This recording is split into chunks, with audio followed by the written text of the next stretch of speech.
Hello and welcome to We Are Tottenham TV for the post-match reaction. You're here with me, Marlon from Spurs Kings TV, and Amir. It has finished Tottenham 3, Chelsea 4 at the Tottenham Hotspur Stadium. The result aside, it's probably the result most neutrals were expecting today. Oh yeah. End-to-end stuff. It was like a basketball game, a tennis game. Yeah. No matter how you want to put it. But let's start from the beginning, right? Let's start from the beginning because it was a lot to. Do we have to? It was a lot to take in. I wish we didn't have to. So Johnson has a chance in the first 2 minutes. Colwell has a chance in the first 4 or 5 minutes, and then Cucurella makes a mistake, and we score. How are you feeling in those first 5 minutes? Like, because obviously there's a lot of pressure on Ange. I'm on cloud 9. I'm thinking, getting that early goal. I'm thinking, where can we go from here? Because I was up at the Etihad, so I saw us go from 1 to 2 to 3 to 4, and unbelievable. So when we got the first, I was kind of on cloud 9. I was thinking, okay, this is fantastic. And then things only got better. 10 minutes after that? 9 minutes after that? Well, 3-4 minutes later, Kulu then grabs the second. Another, may I add, a Cucurella mistake where he slips over. Yep. Johnson picks up the ball. I think Pedro Porro, I can't remember if it was Pedro Porro, but someone lays Porro lays the ball to Kulusevski on the edge of the box. He then squirms back into the middle with 3 or 4 players around him and then squeezes the ball past Lavia and Badiashile. Past Sanchez, sneaks it in the corner. Great finish. And we're 2-0 up. 10 minutes in. Romero and Van der Ven are out there. Things are looking good, right? Things are looking too good, and that's when you know things are going to go sideways, Marlon. That's when you know, because things can never be too good at this club. Never. What happened after the City win? Vicario, boom, out for 3 months. It just can never be all good at Spurs. And it's never going to be all good at Spurs. We've all supported this club for over nearly 30-40 years, and we just know it's never going to be always that good. Even our Champions League run. Look at our form going into it was never great, was it? But look, so we're 2-0 up, and then 15 minutes in, what happens? Romero goes down and gets injured. Expected, probably, because it was a big risk to bring him back. 100%. Romero gets injured. What happens 2 minutes later? Okay, Dragoshin came on. The goal was not his fault, by the way. Nothing to do with him, yeah. But Jadon Sancho gets the ball on the right-hand side, our right-hand side, cuts across in the middle, where we said that there was a lot of space in our midfield where they weren't shutting down, and he squeezes, not even squeezes, he rifles a ball into the bottom corner. Most goalkeepers are not saving it, but he had the freedom of Tottenham Hotspur Stadium, didn't he? And that's the problem, Marlon, for me, because the shot was fantastic and Forster couldn't get anywhere near it. But for me, to have that much space on the edge of the box to even manufacture that shooting opportunity, you just shouldn't have that time on the ball. Basuma lazily dangling a leg at it. I don't even know who, or you don't tackle like that. I mean, that's literally, I don't know, under 11s, under 10s, they teach you how to tackle. No, it's even worse than that. This is not even, I can't even put that on schoolboy stuff, because they'd do a lot better than that these days. They would do better. Shocking defending. But then Palmer has a chance, which we're like, he completely fluffs it. Yeah. Fluffed it completely. It looked like 2-2 was and we're like, this might be our day. Like, even I'm looking at you, you're looking at me, and we're like, this could be our day, right? Sundin has that chance to make it 3-1, hits it over the bar. Curler. And we're like, actually, this first half's looking good for us. Look, it was back and forth. It was back and forth. However, we looked like a better side. We looked like there was more effort into it, and we looked like we still look like scoring. We still look like scoring in that first half. For me, I think this is the bit where I think the game started to change. This is going to sound really weird, but when Sarr got booked, I feel like the game then started to go more in Chelsea's favour, because then after that Caicedo's red card, right? And he didn't really get sent off. It doesn't go to VAR, and he just then goes down, and then Sarr hits the bar. And we're like, hold on, is this game starting to swing back in Chelsea's favour? And then we had the Solanke chance. This is all happening within a 5-minute, 6-minute period, right? Were we confident at that stage? Like, if we went back and watched the highlights on the watch along, were we confident? Were we like, actually, this could be our thing? Or was that a turning point? Like, I saw it as a turning point now that I've read back on the notes, I saw it as a turning point because I believe that's when the game started to fall in Chelsea's favour a little bit. They started to get more on the ball. They were looking a bit more confident again. They were looking a bit like old Chelsea. But even though they were taking shots, pot shots, but weren't getting straightly into the game. But Spurs were still attacking. Look, I hear that, and I think Sarr getting that silly booking, it puts him on the back foot, and it kind of takes away from a bit of his game. So yeah, that might have affected that midfield battle in terms of winning the ball back and second balls, and we were losing that battle in the midfield constantly towards the end of that second half. First half, sorry. But we said at half time, right, and we'll go into what we said at half time. Our biggest problem was we were playing well, but the midfield, there was a gap between the defence and midfield, and Basuma was pretty much part of that problem. Yeah. Right, and was you expecting, like, I don't expect Ange to change at half time. He's 2-1 up. Right, and we did say we were playing well, but we were just a bit worried about Basuma. So we come out in that second half. Within the first 2 minutes, Sancho brings out a brilliant save out of Fraser Forster. Chelsea are on top now. They were all over us. All over us for that first 10 minutes. And you said, and I said, he's not going to do it. You were calling for a sub. Yeah. Why were you calling for a sub at that precise moment? What could you see that Ange probably could see, but didn't want to change it? We'd lost complete control of the game. We'd lost control of the ball, possession, and it was just wave after wave of Chelsea attack. And in that situation, for me, as a manager, you have to make a bold decision. Yeah. And it was at that stage where I felt like bringing maybe someone like James Maddison on would have been helpful. And no change was made. And Bissouma, who we criticised for the first goal, went on to make. So let's get on to that. So there was some last ditch defending from Van der Ven, and Enzo has a chance.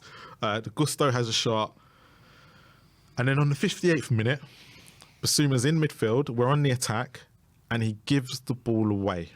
I can't remember who it was to, but he ends up giving the ball away on the halfway line. Yeah. And we ended up being 4 against 3, wasn't we? Yep. And then when he's on the halfway line, he gives the ball away. We suddenly get back in position, and we look like we've stopped the attack from happening. Neto's run back into the middle. We've got enough bodies now in the way, and it's gone back on the right hand, onto the left hand side. Sancho then plays a lovely ball into the middle, into Caicedo, right? He saw Caicedo's run. Basuma, probably still upset about what has gone on literally a minute ago, has dived in. Not even sure why he's dived in, because it's Caicedo. He knows it's Caicedo. Why is he diving in for? Caicedo takes a tumble. Penalty Chelsea. It's a brainless tackle, Marlon. In that situation, he should never be going to ground firstly. The fact that he does, again, he is compensating for that mistake he made. Yeah. Now, that's all well and good. If you want to compensate, do it in the middle of the field, not in your own box. And that's the thing. For me, this is honestly the last straw with Basuma at the club, for me. We were talking about how much we would want Bentancur to come straight back in the team. I can't wait to see Bentancur. I will be honest with you. The diving thing last season with Basuma, it really, really annoyed me. This now, for me, is the last straw. I don't want to see him around anymore, and I'm done giving chances and laughing gas and all that and whatever else. I'm done. You're a professional. You get paid whatever, these ridiculous amounts of money. Everyone else goes out there to earn the bob. You get up, you go to work, you do what you got to do. Yeah. For me, this is just the nail in the coffin for his. So it's 2-2, but we've got 2 super chats. So I'm going to read them out before we analyse the rest of the game. So it's Joseph Vukovic. He says, if Cucurella had the right boots, it would have been 4-1. Don't let the score disguise our mid-owners, mid-squad and mid-tactics. So thank you for that. And then DJ Samuel, it's the same old problem to Levy. It's the same old problem until Levy sells the club. Well, not Levy, Enoch. Levy's only a chair. Levy, even though he's part of ownership, he's just the chairman. He's in a job. Yeah, he's the figurehead. Yeah, if you could cut the job and say he's not chairman anymore, maybe even with Enoch there, if someone a different voice, you never know. You don't know, but in reality, you'd have to get rid of the baby and the bathwater in that sense. You know what I mean? Because for me, they do spend. I think it's the people that he employs is the problem, and I think he's not very good at employing people, and that's where I think. Well, anyone that brings Tanga and Ndombele for 60 million is not good at employing people, I would say.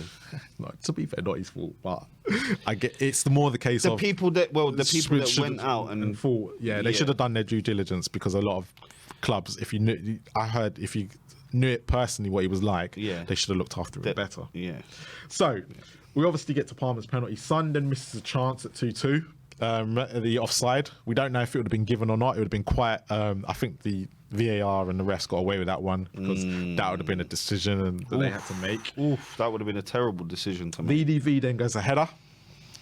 Good chance. Good chance. Very good chance. All right, and we've only this, and in this period, this is the first attack that we've had.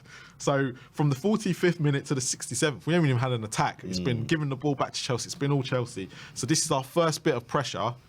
Our first bit of pressure then leads to Chelsea coming up the other end.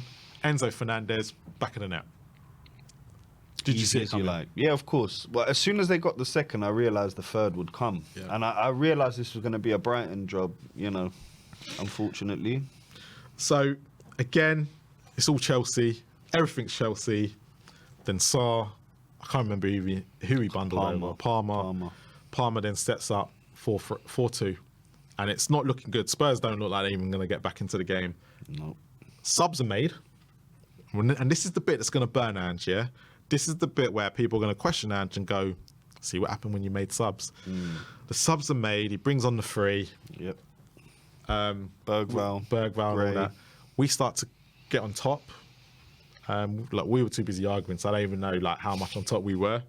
But there's a Son save. There's a save from Son. And then Maddison beats a couple players, plays it on the back of the edge, and Son scores, and it's 4-3. Now, are people going to start questioning Ange and his in-game management when we are getting results like this? Because it doesn't matter what he was given. The fact is, against Brighton and now against Chelsea, when he's gone and made the subs, it stopped the goals from going in, and we've suddenly got back on top. So for me, are subs quite important, and when you make them? They're vitally important. And I haven't even added that Van der Ven got injured. Yeah. In that. Just to rub more salt into my wounds today, Marlon. Look, subs are vitally important. And you're looking at the modern game, they've become even more important with the fact that you can have 5. You know what I mean? So it's a huge, huge part of the game. And any fan criticising Ange or critiquing the way he manages games, player management as well, I think you're very, very well within your right to have those opinions. Of course, yeah. And in actual fact, I think there'll be a lot more questions asked of Ange after this one, because he's mismanaged 2 players for me in the game with Van der Ven and the fact Romero. they've both gone off, The fact that they've both gone off injured is just way too early. And I get Davis is out, but you got Dragusin, and you got Archie Gray there. That there were things he could have done instead of risking them. And just being 2-0 ahead and to lose 4-2 in any game just doesn't feel right. But it's a contrast, right? And it's a contrast to where Spurs and Chelsea are. And look, a lot of people a lot of Spurs fans were taking the living mick out of Chelsea when Ted Bowley, and a lot of people in the media, scattergun approach, look at the way they're doing things, this, that, and the other, and it was like, ha, ha, ha, ha, right? Chelsea are now above us? And we're stuck in the title contenders. We're stuck here. We've not moved on, but yet Chelsea have leapfrogged us. Yeah. Now, who's it down to? Is it down to our management? Is it down to our ownership? And this is the problem you're going to have. And these are the questions. And I think a lot of people have put it in the super chats, mid-table side, mid-table owners, mid-table tactics. I agree. So why are us Spurs fans expecting way too much or are we expecting too much? Should we be exactly where we should be? No. Do you know what I think it relates to, Marlon? I think it relates to where we've gone from to where we are today. So what I mean by that is, we were a small little North London club with 32,000 seater stadium, and we've gone from that to this multi-million, billion pound but the fans Goliath. Always, but the fans have always been there. No matter how big the stadiums are, it's irrelative because we still had millions of fans. Nah, but what I'm talking about is the money coming in now, Marlon. In terms of what we're bringing in, cash-wise, compared to what it was in the 90s and the early 2000s, but it's a whole different ballgame. But that's not down to solely Daniel Levy. That's down to the way the Premier League has moved on. And this is what people don't really get, because if Daniel Levy was in charge of a club outside London, would he get the same results? Right? That's one. And two, the Premier League has grown because of teams like Manchester City, Chelsea, making it into a top 5, top 6, which meant there was more disposable income from the Premier League being sold rights overseas. Look, you just look at everyone here on We Are Tottenham TV, right? Like Real Nate, I'm going to guess he's from the US, right? But due to the fact that the Premier League is able to stream to places like the USA and stuff, just means there was always going to be more income in. It could have been anybody. It's just the way, but because they're good businessmen, and what they tried to do, it's happened to coincide. They put the money in at the right time. And I'll tell you when they put the money in at the right time was when Martin Jol was here. And it was just taking that step. Champions League. Right? Because other teams were a bit in, what do we do? Champions, that edge of Harry Redknapp's years and then crossing that threshold from Europa to Champions. I see what you're saying, but for me, it's like I'm looking at what fans are paying, You're paying a lot of money to go to the games. But they're paying top dollar now. Yeah, this is what I'm saying. You're paying top dollar. But what you're doing here at Tottenham Hotspur, this is where I go back to the cards.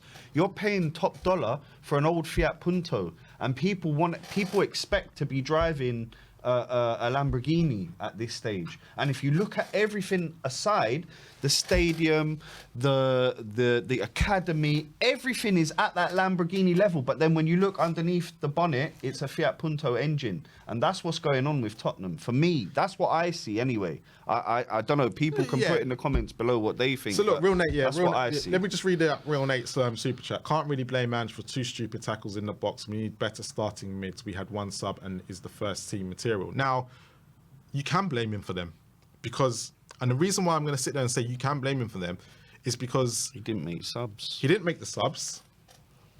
He had a whole transfer market where he could have said to the board, because it's not like, okay, the Saar one, give or take, that's because of the way the game. That's frustration. That's frustration. But let's take the Basuma one. Yeah, you could go back and watch the watch along in it, right? And we both said Basuma was having a problem. This is where your in-game management comes into play, right?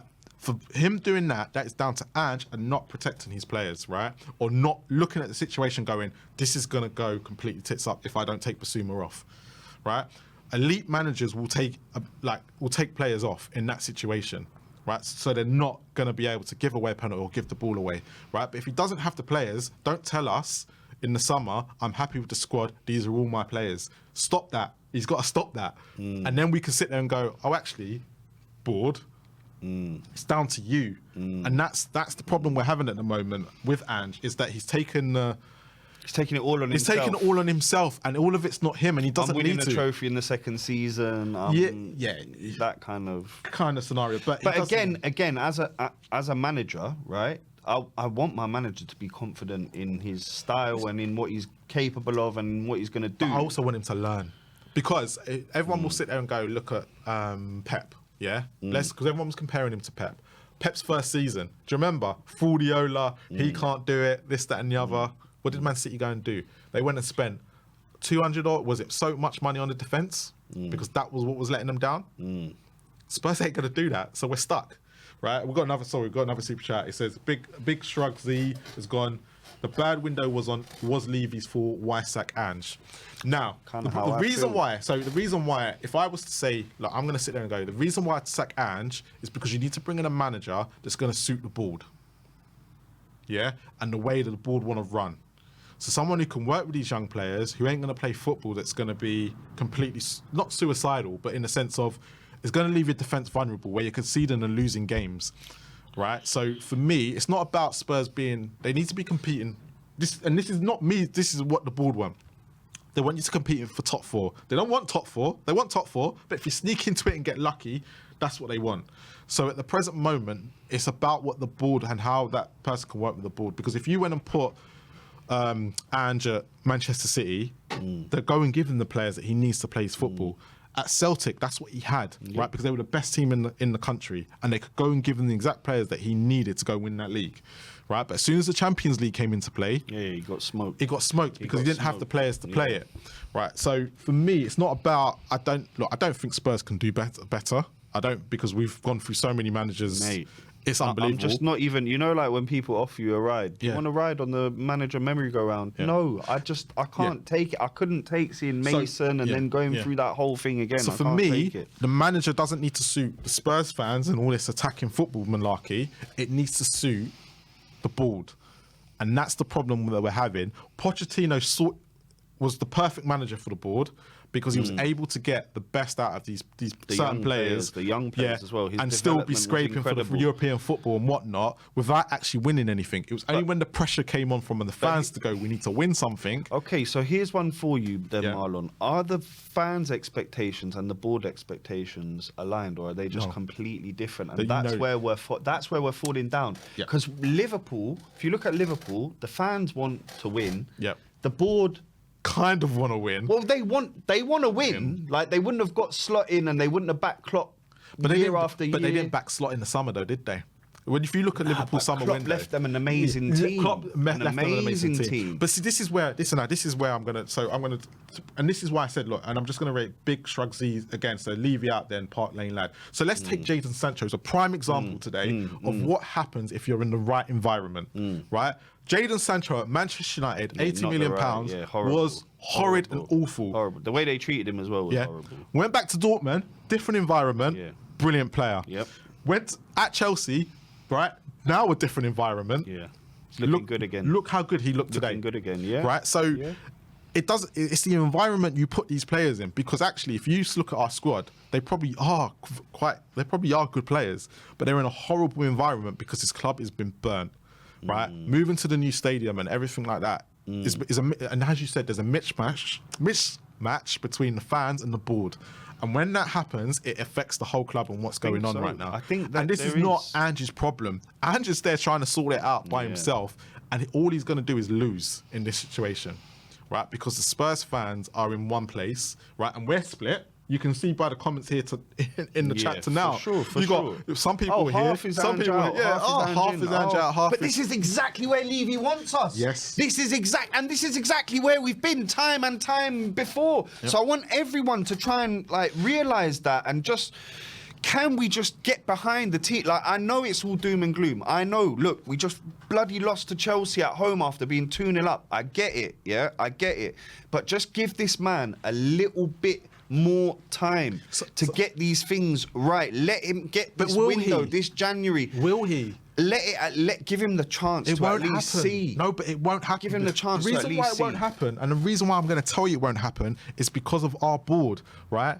Arteta and Klopp, right? Everyone says at the beginning, and even Manchester before they had Van Dijk. You remember Liverpool shipping goals? But what did they go and do? They went and spent the money. And Van Dijk. They went and spent the money on established. Good. Even Arsenal, when they bought... this is where we are. We as fans have to hold them accountable. But they're not going to do that. So then we are screwed. We're stuck. We're screwed. With the commentator that said mid-table, mid, then we're exactly there and we'll stay there. So this is why we haven't moved forward. This is why I'm not all on that. Look at the January and next summer, because it's not going to change. You saw this summer was a time. You saw what Ange bought. You saw what he needed, and you decided to give him an 18-year-old, right? A player that we signed in January. Timo Werner back for the second time, and I said this, Timo Werner coming back for the second time should have all said where this season was going. You're right. So you're right. I don't disagree with you. Arik Denham is coming with another super chat, and he's gone, saying Ange out and Levy out is a contradiction. This is Levy's fault, and another manager will get sacked as he's the fall guy. And no abomination, I think he's put there. But this is what I'm saying. This is why I can't be Ange out, because I'm trusting the man that I want gone to go pick another manager. It doesn't make sense to me, right? And a lot of them Ange out people will say, but what's the point of keeping him if he's not the right man? And I kind of agree with them. I don't know where I am literally flip-flopping on sitting on the fence, because I have no reason to keep Ange in. I've got no excuse. The reason why I'm keeping him in is because I know the next man is probably going to be just as bad as Ange with the tactics and in-game management. So I'll be sitting there saying exactly the same thing. But at the same time, I think Ange's going to progress us forward? No, because I know that the board are going to hold us back like they have done. Can we conclude sack the board? We can, but there's no way we're going to be able to do it. That's part of the problem. It's part of the problem. Yeah, and I think it's until the Spurs fans are on the same page. The fans need to come together and be on the same page. Yeah, I agree. Right, and until we're all on the same page, we're going to get these results. We are going to be up and down like a yo-yo, right? But I said to you earlier, we don't beat informed teams this season. So I knew today was going to come. There was no way, right? So Southampton next week, I am expecting, because of the way we have been this season with Spurs, I'm expecting us to win next week. And I'm saying it now, right? I'm saying it because I know they're not on form. But when we go against Liverpool the week after, it depends what form Liverpool are in, because they haven't played this weekend. They've got a couple Champions League games. But if they start losing, I would not be surprised. If we beat Liverpool. I would be surprised if we picked up a result. This is where we're at. So yeah, and Franklin Portillo's also put, how have we had 11 managers and won one trophy with this ownership? Please, people, open your eyes. We must support Ange. His mentality. I agree. But I always said Ange was always going to be the man that would throw more shade at this board, because you went and got your attacker manager and you left him hanging out to dry. But we'll conclude it there. We'll let the fans have their say. So please come over to the fan show afterwards. Yeah, It'll be in the community section. But Amir, it's been fun. I tell you, Marlon. But do you know what? Thank you to everyone in the comments today. Come on, you've all been brilliant. And look, at the end of the day, guys, whether you're Ange in, whether you're Ange out, whether you're Levy in, Levy out, sack the board, you know, we all want the best for this club. And I think one of the things that you touched on there, Marlon, we need to be harmonious as a fan base. If we want to win, if you see, you know, other clubs that have won things, your Leicesters even over the years, Portsmouth have won more FA Cups than us. You know, like these are teams that get behind they're together as a fan base. Yeah, as a fan base, and we need that. We are split. You know, I've been at away ends where there's been fights between away. We don't need any of that. We need some unity. We need some harmony. And look, games are coming thick and fast. Yeah. So look, Ben and Sim will be back next week. Look, it's been a pleasure. Look, I'm not as mad as everyone else because it's Chelsea. Look, Spurs don't beat Chelsea. All I wanted to see today was some effort, and I got that in the first half. I really did. I can't complain. For me, if they didn't have no effort in that first half, they weren't playing for this manager. So at least I can see they're still playing for this manager. It's finished 4-3, which we all expected. Look, we can protest, we can do this, we can do that, but until it's at Levy's door. Like literally, and I don't mean that literally. I just mean until we, as a fan base, we get together and literally give Levy hold him accountable. Right? We need to boo him and get on Ange's side because he can see that we're behind the manager. We're not behind you. Exactly. That's what needs to Even happen. if you don't want to be, I'm just I am there. But please look. I'm over at Spurs Kings TV. So the 1,600 of you in the chat, please help me out and come over and subscribe to Spurs Kings TV. If you're not already a subscriber to We Are Tottenham TV, Ben and Sim with the daily content, smash that button, smash the like, smash that button. You'll probably see their match reaction as well later on tonight. But as always, even in the hard times, come on, you Spurs.